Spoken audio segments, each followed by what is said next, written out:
Good morning, everyone. Thank you for coming to this session about the future of property services 2024 and beyond, whether it will be a revolution or evolution.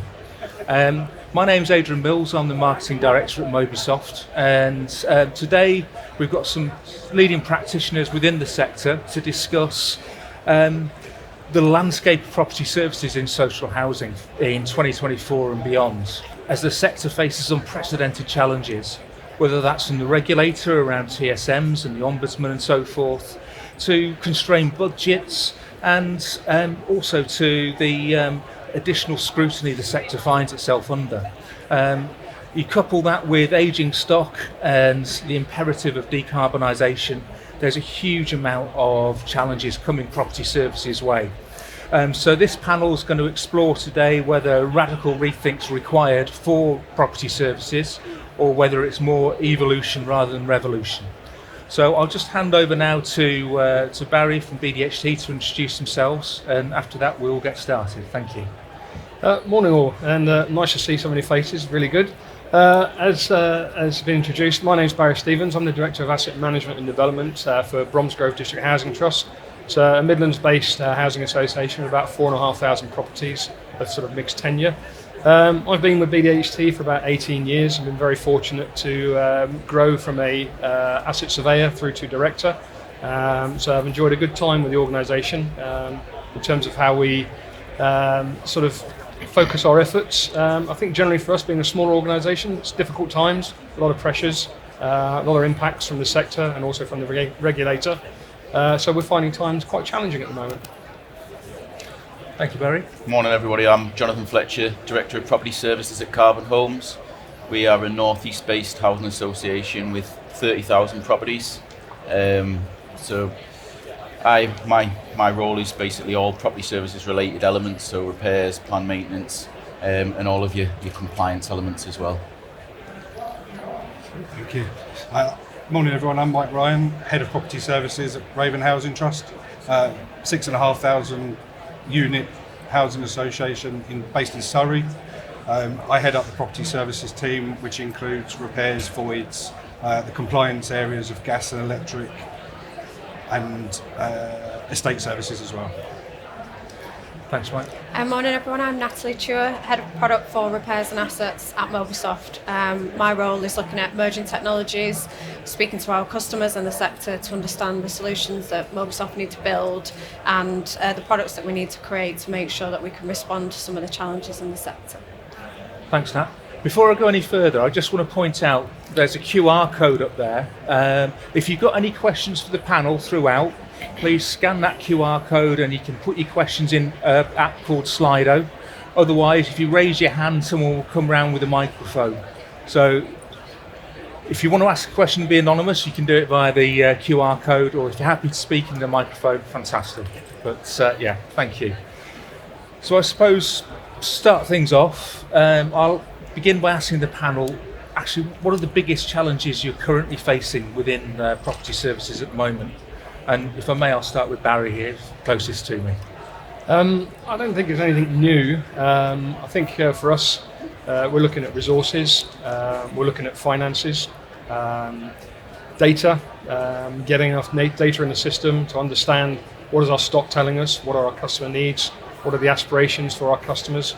I think really costs of materials, shortage of materials still impact us in terms of providing some of the services we have.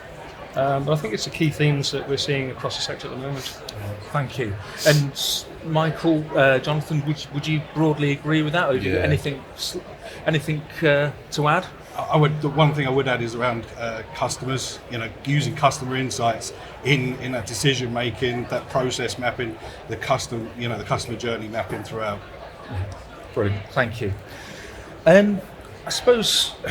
You obviously mentioned customers there, and there's a huge focus now within the sector in terms of additional regulation, the new consumer standards, tenant satisfaction measures that are being published, I think, today as well, the results of those. So how have those impacted property services that you all deliver? What's been that impact from those? I'll take that one. from our perspective, we've got 30,000 properties over quite a large geographical footprint. So we extend from the Scottish borders down to North Yorkshire and across to Cumbria. So for us, the challenge is engaging with customers and not being perceived as large. So what we've tried to do is we've created a customer services delivery model.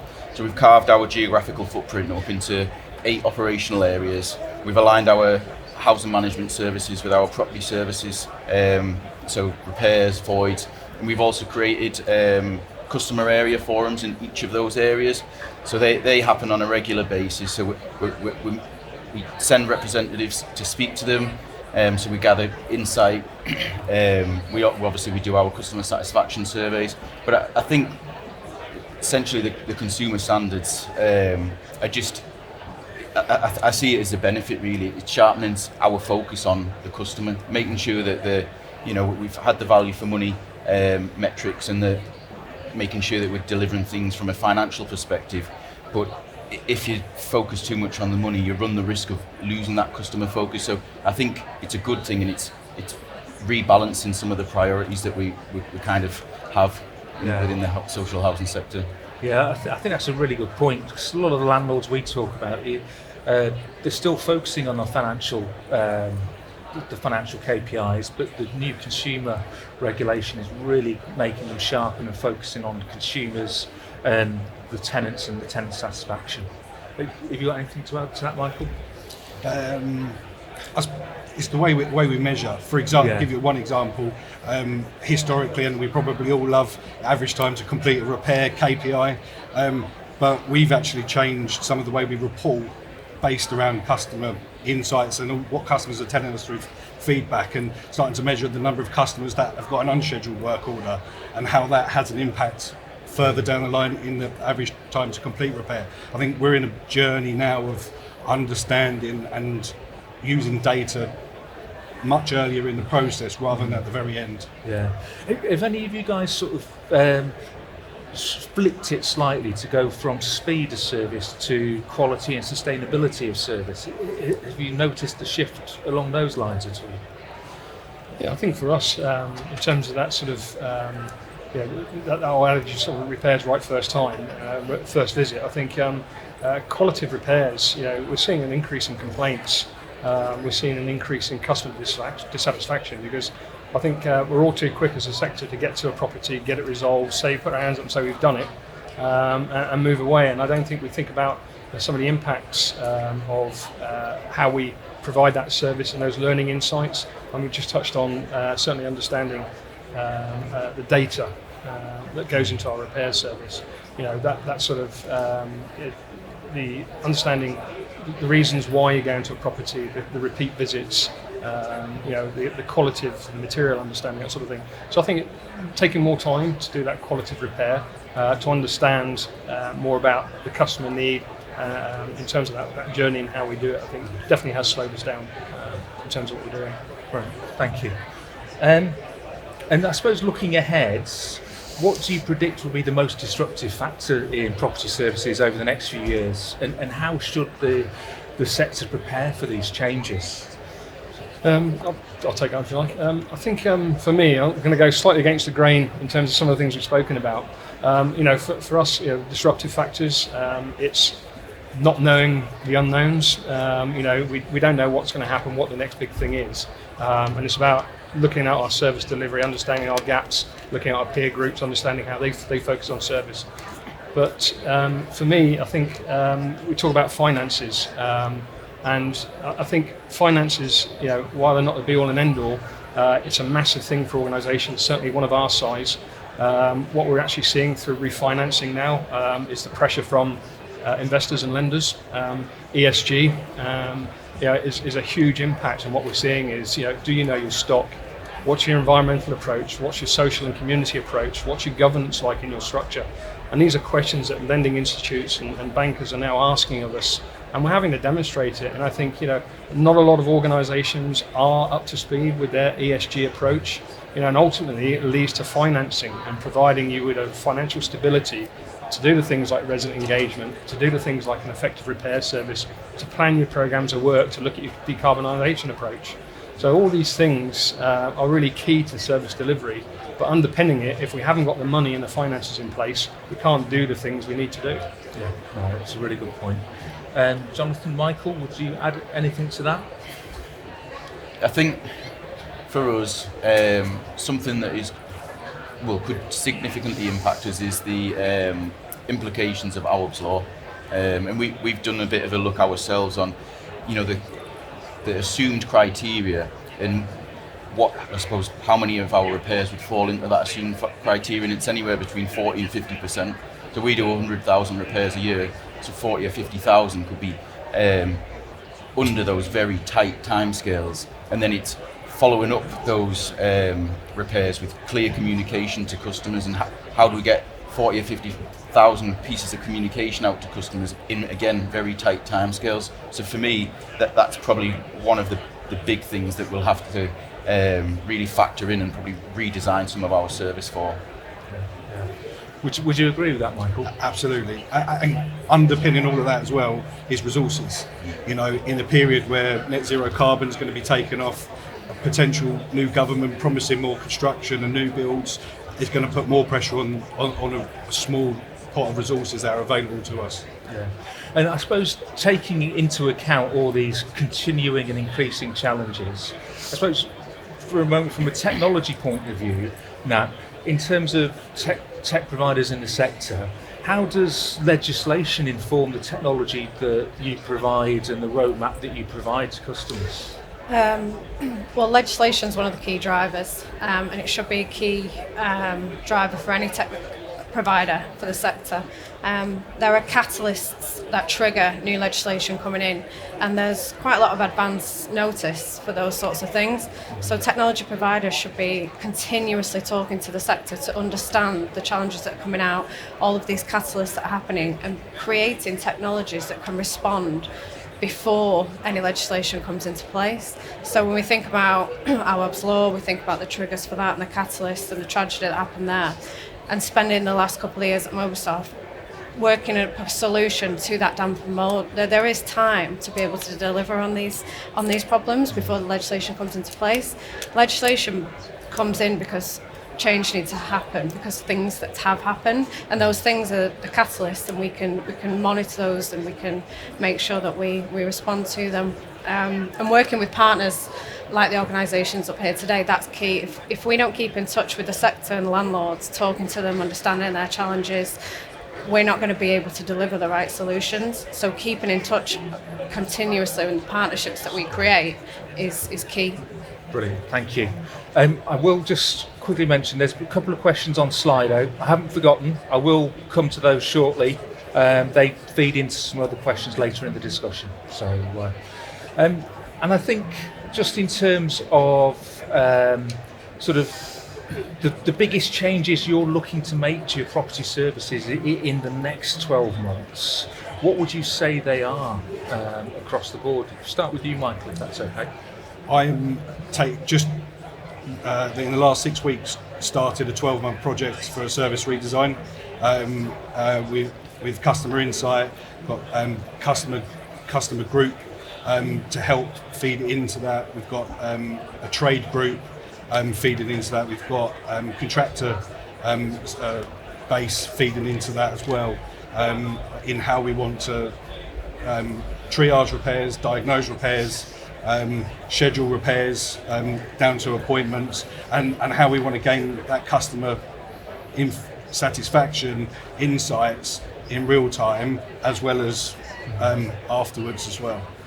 And I think underpinning all of that is understanding where the customer's falling out of the journey. You know what, you might have 85% of repairs completed within your 28-day window, but that's 15% of your customers that have had a negative or poor service, and it's understanding what parts of the journey that they've fallen out and plugging those gaps, because at a time where our resources are stretched through all the things that we've talked about, if we had those resources freed up to work on the more complex issues and just get the basics boringly perfected.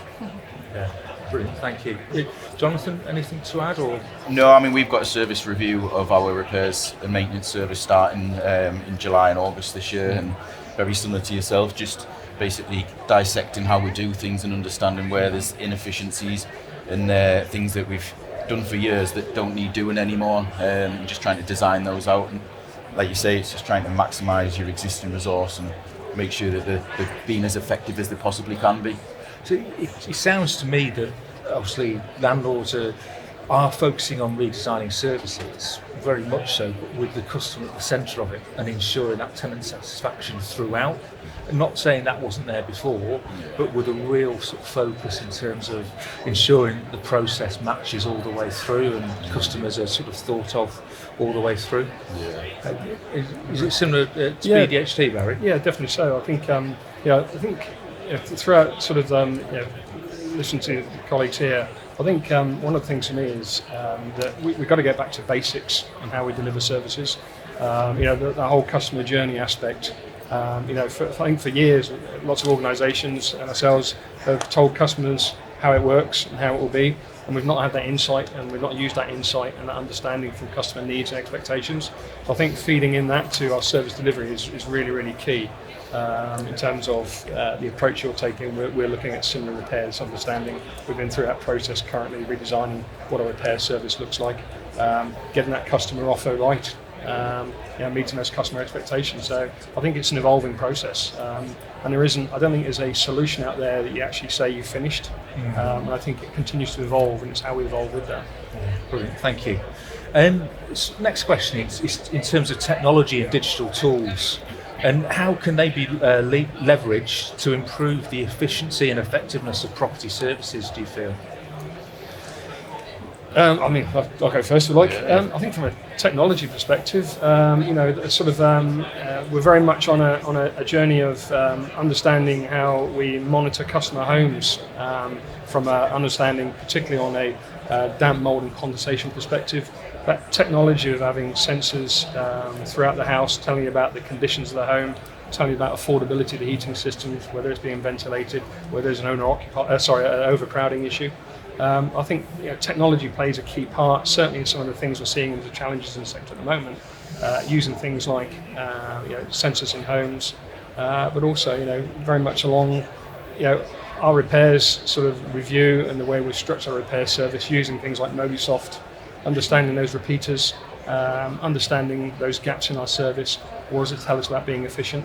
So I think that's technology has got to, we're at the start of it. I think there's lots more to come, which is just going to improve the efficiency of service delivery. Thank you. And Jonathan? Yeah, likewise. We've used the repair sense system now for 2 years, and for us it's been really beneficial. We've identified repeaters which are just inefficient and unnecessary visits to customers' homes, and I think, if I remember rightly, over the last 12 months we've saved 3,200 visits to customers' homes, which for us, and because of the I suppose when you multiply that by your average cost, it's a significant efficiency saving of like 575,000, I think, and some of it is tangible savings because you're not sending a man in the van or a lady in the van to drive to somebody's home. So you're getting the savings on fuel and materials and everything else, but it's just that efficiency saving and I suppose that improved experience for a customer as well. Yeah, brilliant. And Michael?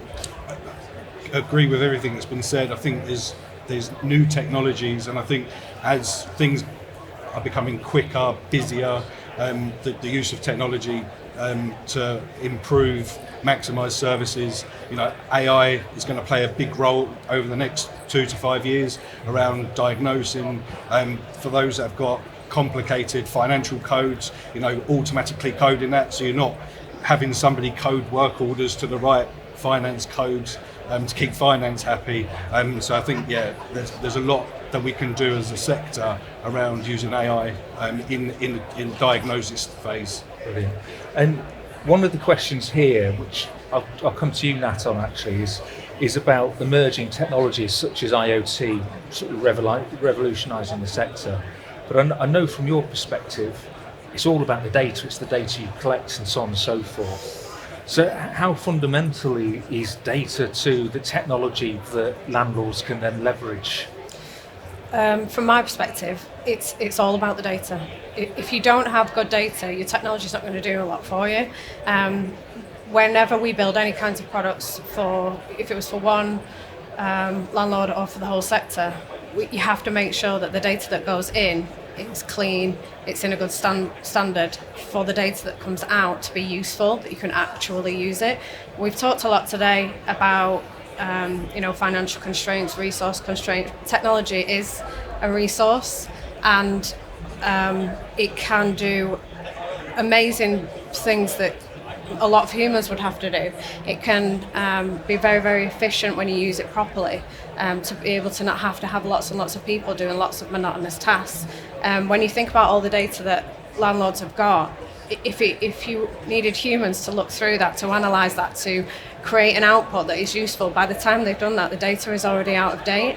Using technology means that you can do it in seconds and minutes rather than weeks and months, and it's always live and it's always real. And if the data changes, the outputs of the technology change, so you're always having the most efficient outputs from the technology itself. And so data is key, and in making sure that it is in the most effective way. So it starts with that. Any digital transformations that organisations are working on, it should start with consolidating the data, cleaning the data, making sure that the data is ready for new technologies to be able to improve. That's great. Thanks, a really good. Thank you. There's another question about what about AI? Any projected evolution to the services provided? And I think, if I'm right in thinking, what Natalie said is essentially, before you overlay technology, you need to have a data strategy, and you need to be really clear and manage your data, because that will drive the technology that you use. If you overlay technology over poor data, incomplete data, where you don't have the tools to properly analyse that data, then the technology is not going to improve the services. Would you say that's fair enough? Yeah, we're talking about digital strategies, digital transformation strategies that will be 5 to 10 years, not a few months. That huge change is not going to happen in such a short period of time. We're talking about years and years and years of digital transformation, and it changes. And new legislation comes in, which means your policy has to change, your strategy has to change. So you have to be able to kind of pivot from one kind of challenge to another, and they're all important, but there's so many things that the sector has to deal with. You have to kind of pick your battles, but technology can really help you to do lots of things very effectively rather than having lots of people resources to do that. So I think that is key. Brilliant, thank you. One of the questions here is they mentioned the panel mentioned efficient use of resources. How does the panel see things like AI adding value to what you do right now to free up time? So if I was going to shape that question slightly, are any of you using AI at the moment to add value and create capacity and so forth? John, you want to pick that first? Or? Well, I suppose the use of this system has allowed us to, the repair sense system, has allowed us to create capacity within our workforce. So, 3,200 fewer visits this year contributes to us, one, getting to a customer's home slightly quicker, two, essentially allowing us to have a better customer experience. But what has also been really beneficial with this system is, we're talking about technology here, but we've used the technology to engage our colleagues. So we've seen an improvement in colleague engagement because, our operation managers have a scheduled monthly one-to-one with our trade colleagues and go through their individual performance, which is talking about their individual quality score. So they're bought into trying to deliver a quality service, not just a quick service. There's that balance between, is Big Brother watching you? But if you do it right and you bring your trade colleagues on the journey, they feel like, well, actually, this is a beneficial tool. And then they contribute to, well, actually, that's what's caused that repeater, or that's why that's failing. And they don't want to keep going back to the same problem over and over again in the same customer's home. So they really buy into it. And I think it's that balance between people, process, and tech. Those three pillars are really important. And I suppose just that a question on people there, because the sector's struggling in terms of skill shortage, retain and sort of your key staff and operatives. Are there any initiatives you've introduced in terms of retaining your operatives? Because obviously you're in a competitive market, operatives can go elsewhere. How have you, over the last 12 months and looking forward over the next 12 months, do you have any plans in place in terms about retention of operatives and skills? I think for us, one of the things we've developed is the employee voice, and it's really key for the trades because it's great for an office environment where you actually all talk, meet, get into meetings and discuss lots of things that are going on. For the trade teams, they're often removed, they're out on site, they're almost that silo working approach. From a retention perspective, it's about really understanding the operative point of view, their perspective, how they see business delivery, how do they see that service delivery. They're at the front line, they understand the customer aspect, what are the pitfalls, what are the gaps in the service you're delivering.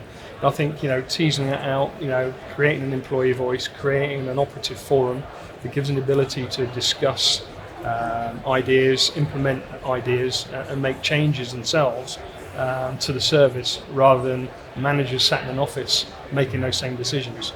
So I think it's really important for us, and I think it's seeing really good dividends from that's job satisfaction, but also the sense of achievement. And actually, where I can go out and deliver a project and feel really proud of what I've done. You're now getting the operatives in a way of feeling really proud about the services they are delivering to customer homes. So retention is part of making sure that you engage your colleagues, particularly the operatives, in that shaping out service delivery.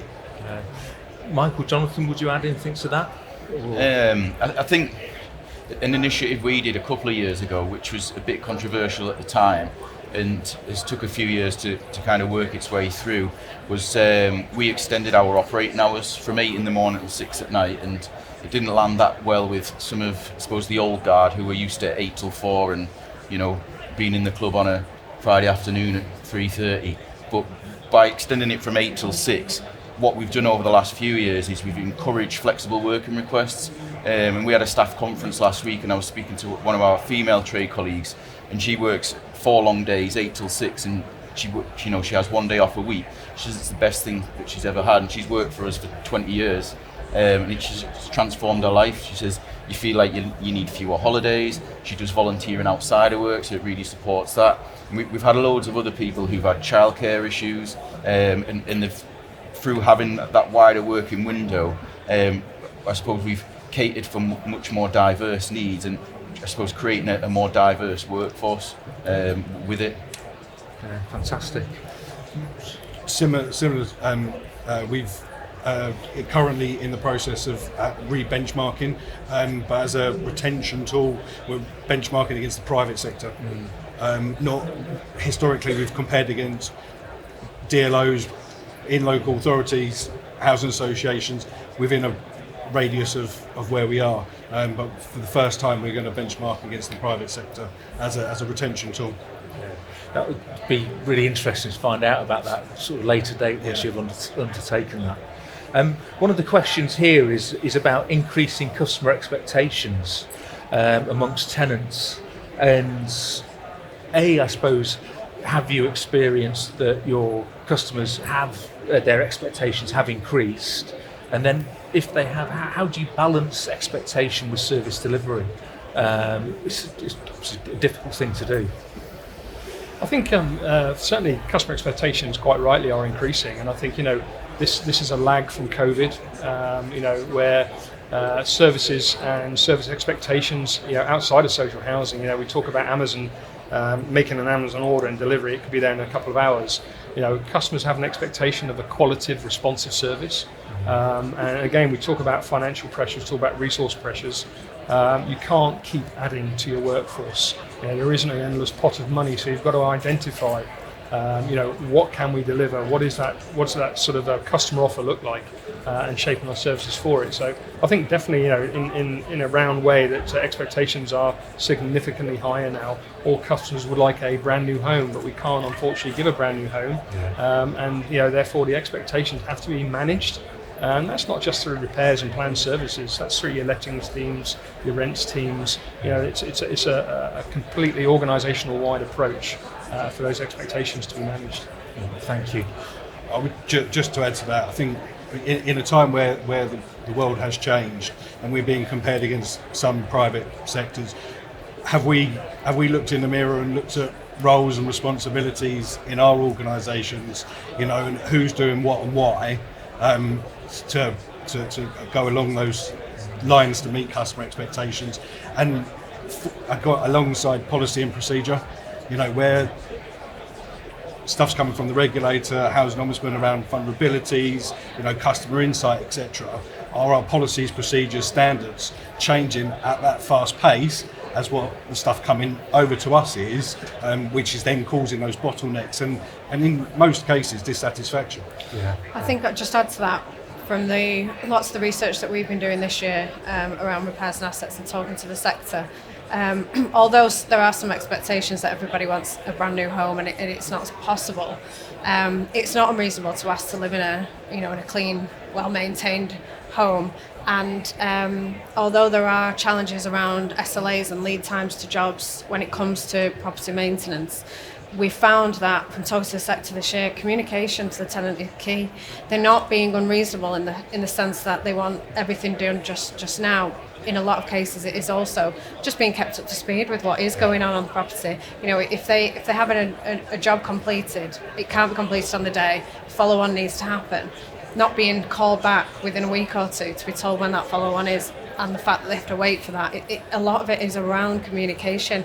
So new technologies that can be leveraged, like keeping in touch with tenants with automated solutions like texts, emails, or things. You don't have to bring people in. Just tenant portals, technology like that can really support.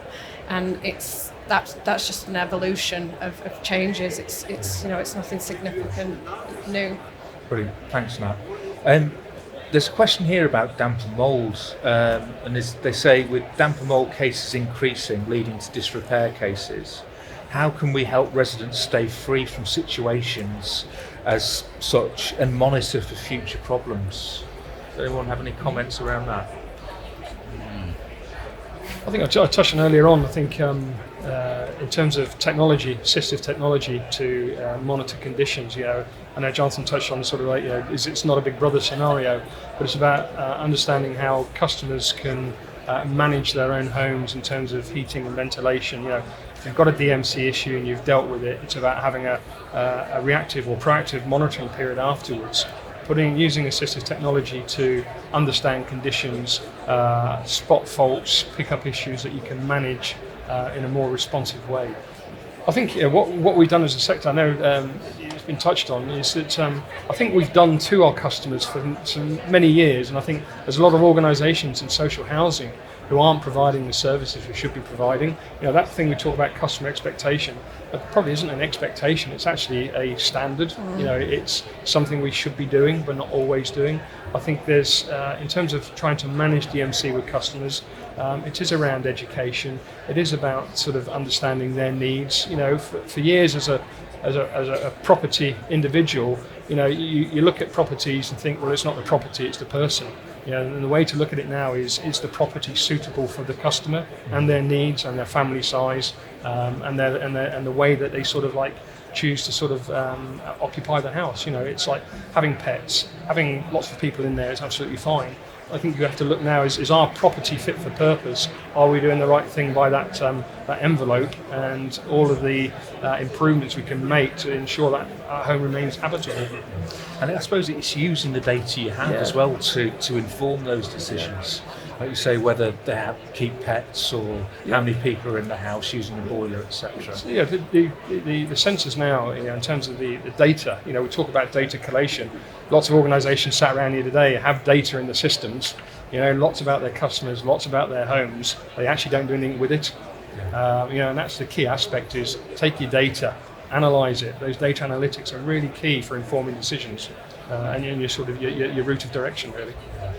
Has anyone else got anything to add to damp and mould? I would just add on that, we're working on a couple of projects with 2 local authorities in collaboration around incentive to downsize, to in some cases where there is an overcrowding issue, is to try and collaboratively work with housing services, freeing up properties, turning those round through voids quicker, and making more family homes available. And I think it's a collaborative innovation that's required for those that don't hold housing lists. That's also required. This is not just, is it the customer, is it the property? It might be neither, it might be both, but it can't be solved with that customer in that property. And you need to look at other options as well. I think when it comes to technology and damp and mould, as well as the data, it ties in nicely to a question that was raised before around how to use AI. AI is great at taking lots of data, understanding something and making a recommendation. So we have got lots of cases in the sector at the moment with damp and mould. They're being raised more because of what happened with with the loss of life in Rochdale. That those homes might have always had damp and mould, but people didn't realise the health risk, and now they do. They're raising their cases more to the landlord. So technology can help with looking at the right cases at the right time, which are the most severe, starting with those first when it comes to health risk. And to do that as with humans, it would take a long time to read through that data and look through all of those cases. And then on the other side of it is using your historical data to understand why damp and mould is occurring. Is it a certain type of asset? Is it the way that property is being lived in? So the data and the AI can make recommendations for lasting change, and that's the key, because otherwise you're just constantly maintaining cases, whereas AI can change the way that you're managing the whole experience and the whole problem. Yeah, that's a great point. Thanks, Nat. One quick question here is how do you prioritise and allocate resources for property maintenance and repairs? Obviously, you've got huge demand. How do you then sort of prioritise and allocate those resources? I don't mind taking that. It's I suppose it's that prioritisation, and it's that balance between one, trying to get there swiftly, and then trying not to return. But then if you do have to return, for us, we're going through a process of making sure that when we do have to return, that job is not put to the back of the queue, because again, that contributes to your discussion where it's that 15% of jobs that weren't completed within target timescales. That 15% of jobs where customers are really frustrated if we haven't communicated correctly, and if they've gone to the back of the queue, it could be weeks until you get there to do what could be a fairly trivial repair. So it takes a team of schedulers and working through quite a lot of ambiguity. So I have sometimes meetings with the schedulers, and they'll ask me, well, what's the top priority? And I'm like, well, unfortunately there isn't one top priority, there's multiple priorities, and some of them are in conflict with one another, and it's trusting your instincts to make the right decision and what is the right priority with the information that you've got available to you, which I know isn't a straightforward answer, but sometimes it just reassures them that the decisions that they're making and the resource that they're deploying at what they think is the right place at the right time, it is the right things to do. And then it's having those metrics to oversee at a higher level to kind of dissect it and go, well, we didn't do it quite right there. What do we need to do differently next time? I think that illustrates the huge amount of competing pressures that property services are facing. And it's then using that data intelligently to try and sort of prioritise it accordingly. Yeah. I suppose this is the final question here, because it would help sum up the session. So someone's asked, can each panellist confirm if they think delivery of property services are heading towards either A, revolution, or B, evolution over the next 5 to 10 years? So who wants to go first? I'll start from my perspective. Yes, it's not from a landlord's perspective, but I think from working with lots of different organisations, I think it differs depending on the organisation. I think some will feel like they're going through a revolution if they have to create these digital strategies. It's very transformative, very disruptive to them. It's not easy. Change management isn't easy. People don't like change. They don't understand it. And that will feel very revolutionary to a lot of people. And then I think for other organisations, it is an evolution. It's slow progression, delivering on your strategies, 5-10 year strategies. Every year, every quarter, you're delivering on where you want to go. So I do think it will feel different for different organisations, but in the end, it will be a revolution because great change would happen. For me, it's revolution. We started sort of 5 years ago on a digital transformation journey, and it's still going now with changes that are coming and that are needed with culture, policies, procedures, standards, and they need to happen quickly. And that's a revolution for me. I'm going to be sat on the fence. It's a combination of the both for me, because I think touching on some of your points previously, Nat, around there's certain incidents or changes in legislation which might create localized revolution or where you need to do something different. But for me, within my service and within my organisation, that we can't not evolve and continually look to make those incremental improvements kind of on a daily, weekly, annual basis all of the time. So for me, it's a combination of the both. It could be localized revolution and then continuous improvement all the time. Yeah, very much echo that. I think revolutions come around every so often, don't they? Evolution's here to stay. And I think it's great to have a revolution, but you also need to evolve your services, and that evolution of service delivery and service management is key. But it doesn't hurt to have a revolution every so often. Yeah. Brilliant. Well, thank you very much, everyone. Really appreciate it. If you can join me in thanking our guests on the panel, that'd be great. Thank you. Thanks very much. And if you've got any questions, feel free to stay behind after, and I'm sure we'll try and answer them. But yeah, thank you very much for attending. Cheers.